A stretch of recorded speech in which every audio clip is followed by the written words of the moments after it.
Welcome back aboard BLERD Force 1 with your boys Mo and Ladi. And today we are reviewing The Boys Season 4, Episode 7. It's entitled The Insider, and it's streaming on Amazon Prime Video. So, what did we think about it, and should you be watching? And before we get into this review, get down there, hit like on this video. Ladi, we are at the penultimate episode of The Boys Season 4, and so much crazy stuff is going on. We know that, Butcher is trying to get this Supe virus going. We also know that it's almost time for this, Supe coup to go through. And in the meantime, you got Ryan kind of hanging out with a bunch of Muppets, right-wing, shitty, anti-woke Muppets, if you will. And we got to wonder, is Sage gonna get lasered? Is A-Train gonna get lasered? Will Homelander get his daily recommended dose of breast milks? We don't know, but this episode aimed to let us know. So, all that being said, The Insider is very much about finding out who the mole is. It's, surprise, we know who it is, but they didn't know, but they find out this time around. Some people die, and shit hits the fan. So, Ladi, how'd you feel about this episode, man? Oh yeah. Well, I definitely really like this episode. And by the way, the mole is not who you think it is. It's not. But yeah, I really like this episode. Enjoyed it. Like I said, episode 6 felt like it's almost like they were like, we need an episode to make people be disgusted. So they kind of were doing that a little bit in the beginning of this episode too. But they got it back on track with the good writing. I really like this episode. Yeah, there's a lot going on in it. Like I said, it starts out with Ryan on the worst version of Sesame Street in the multiverse. Mm-hmm. Getting ready to do a Christmas special. Yes, surprisingly, it's Christmas time. I can't even believe that much time has passed in there. But also, they're gearing up. They're getting ready for the inauguration of President Singer, and also the assassination of President Singer, which of course means that the boys have got to try to prevent it and maybe somehow kill Victoria Newman. But in the meantime, Homelander is not happy with Sage, who spent the previous episode, nearly, just like, I want to say she was stupid, but she very much was like a 3-year-old because of, brain damage from a gunshot to the head. He's not happy with her. So he's just like, get out of here and be lucky I don't send you home in a bucket. But I think that she's got some cards up her sleeve with what's going on. Also, Ladi, poor Web Weaver, am I right? Like, Jesus Christ. Web Weaver. Well,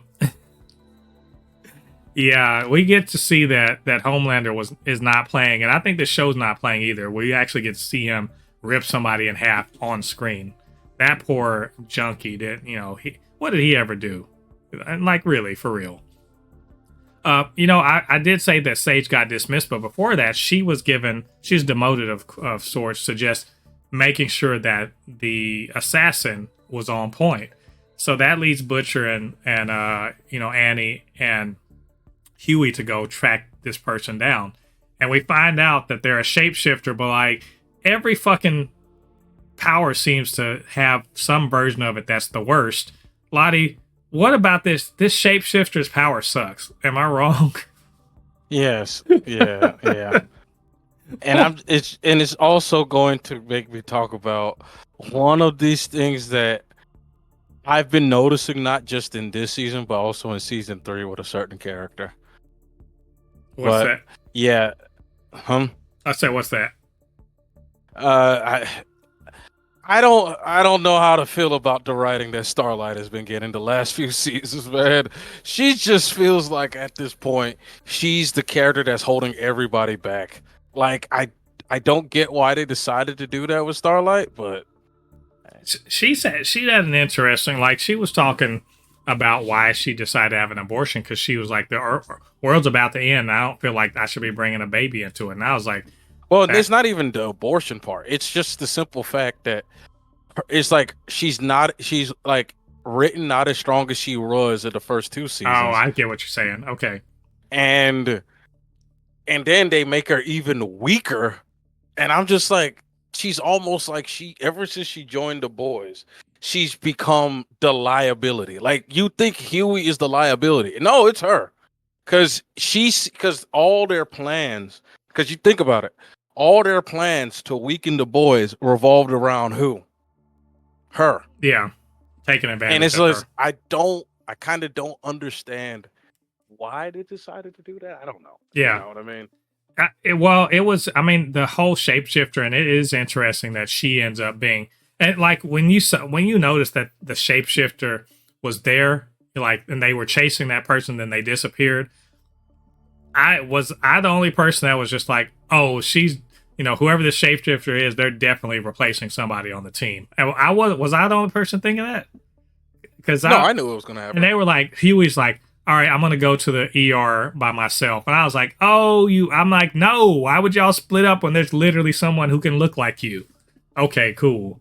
Didn't turn out to be him, so that was a good red herring, actually. We also had Kimiko and Frenchie have to supervise Newman's husband to make the virus.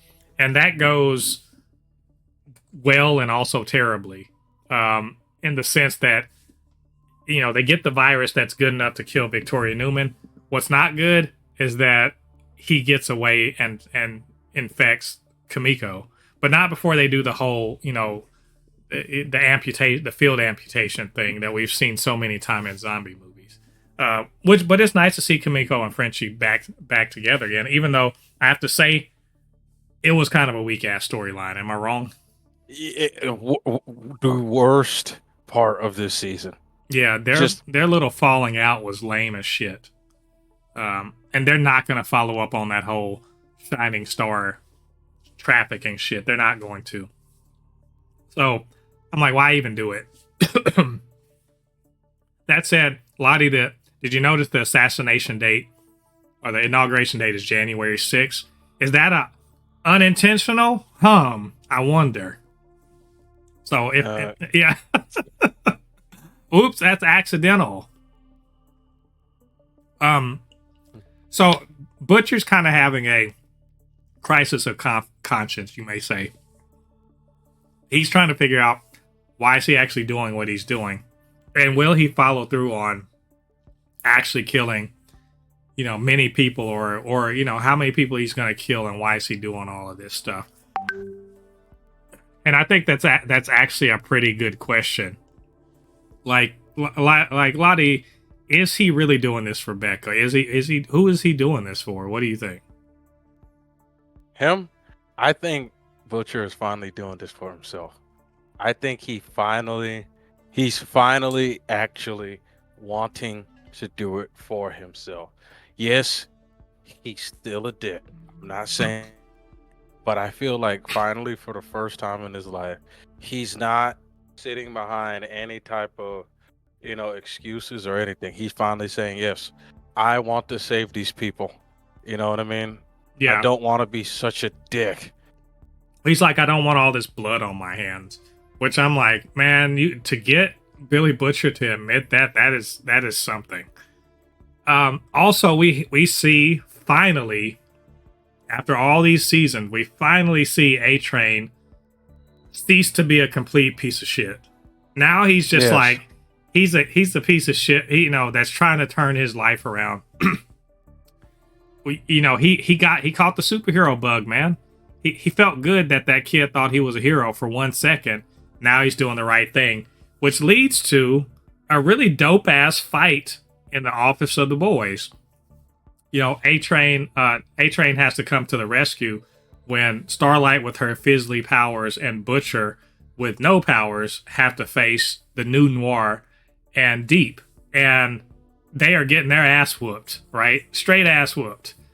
And he has to come out and basically reveal himself. which was funny because, early in the episode, Ashley was like, let's just get out of here. She's just like drinking herself to death and all this other stuff because she's just so, wired. And he says, no, you got to keep it together. Then he goes around, fucks up, and reveals himself, and now he's got to go. And Ashley's like, no, I have to stay because, I got to keep it together. Yeah. I do want to say Colby Menifee, the actor that plays Ashley, continuing to put in work.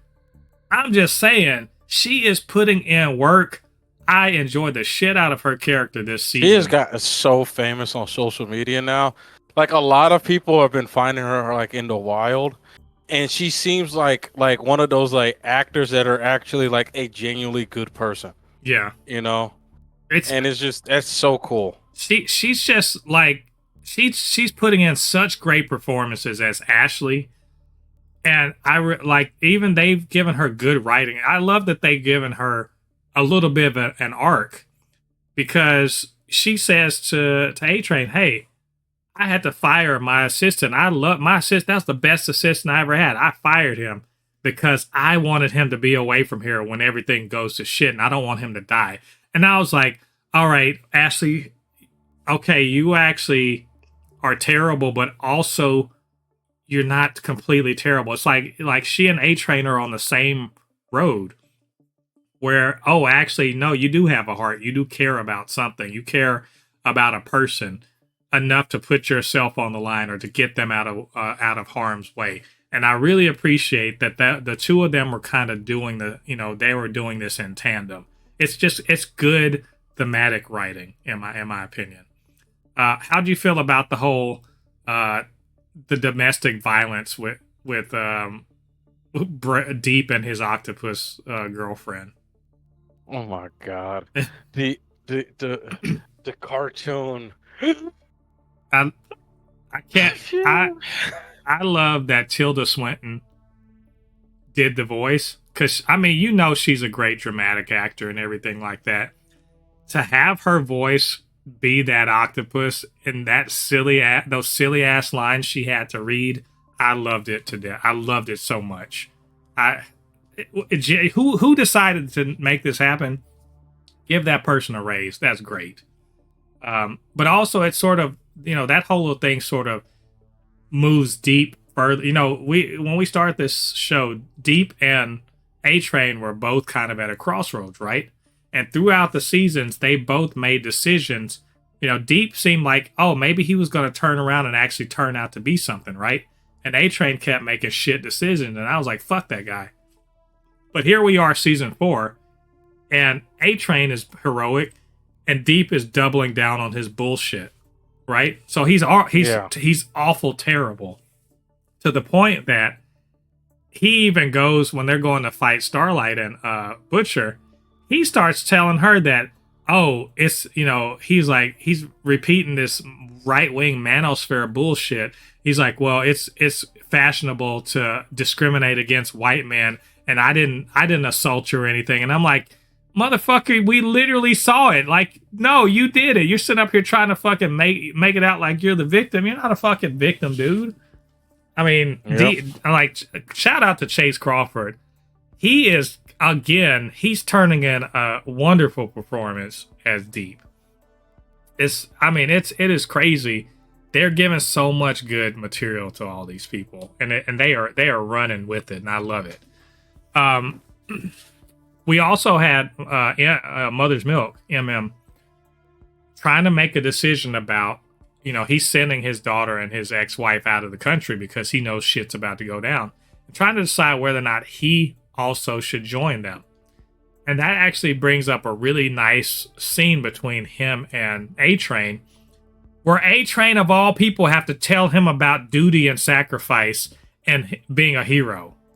Ladi, what the hell? How you got A-Train? Yeah. How you got A-Train trying to tell you to nut up and get on with it? What's happening? I said the same thing. I was like, wow. A-Train is the one telling him that you think you can run away from this shit? You don't think Homelander will bring all this shit to the other side of the world? I'm like, yeah. I mean, Homelander literally wants to subjugate the human race. You don't think you don't think a couple of other soups in other countries would have want to feel that way too? Yeah, I mean, true. This is real. It's so interesting to me that the juxtaposition. Because remember, Mother's Milk has been basically gassing him up about doing the right thing, being a hero, all that other stuff, and A-Train had to tell him do the right thing. I mean, it's really cool. It's good. Again, good thematic writing. I appreciate it a lot. So, yep. Homelander fires Sage, and he's really upset about A-Train. Did you see? He's crying real tears. He's thinking like A-Train. That dude is a psychopath. Well, like the number one gaslighter / psychopath is him.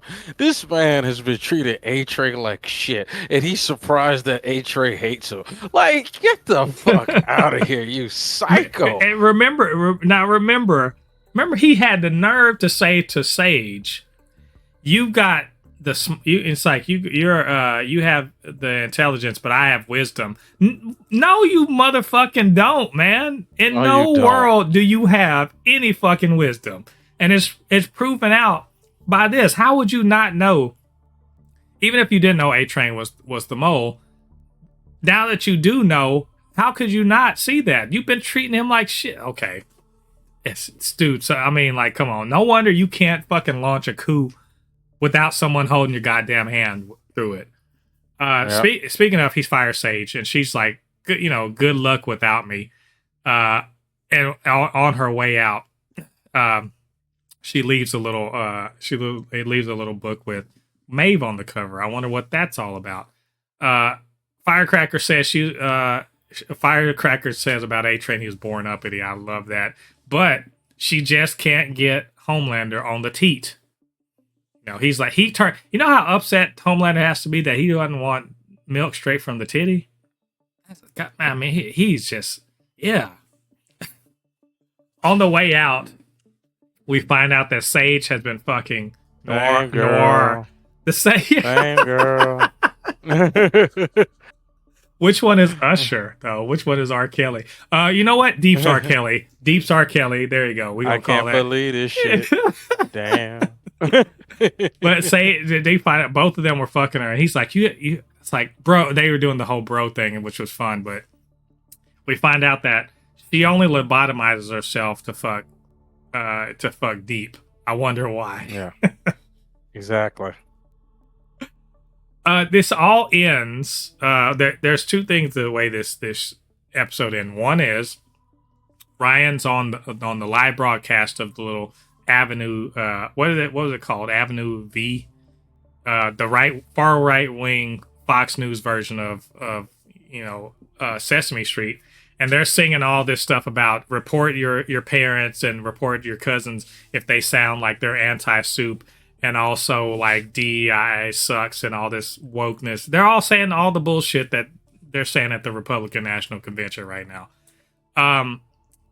And then Ryan's like, no, I don't like this. Fuck, this isn't nice. Stop, my mom was nice and cool, and she wouldn't like this song. And so basically another crack in Homelander's armor, and he can't do anything about it. So Ladi, Ryan still could be Clark Kent. Damn it, he could be. He could be. I feel he could. He's not lost. Do you think he's not lost? Do I feel like he's not lost? I think Ryan can. Well, I won't even say there's much a redemption arc. He's never really been bad, but I think he has it in him to be a good person because of even though his dad tries to make him into a bad person, and sometimes he's just being a shitty teenager. He's still a good person, and I'm happy to see that he did. He pretty much said, "Nah, this is weird. I'm good." And then that's when Butcher's like, "That's why I like that kid, you wanker." And, talking to Kessler, yes. And I guess Butcher's now about to become full Venom mode. I guess something like that. He's certainly down for the count. But we also see there's some cosplay fetish action going on in the bedroom with Huey and Starlight. And this must be what it's like to wake up next to Mystique.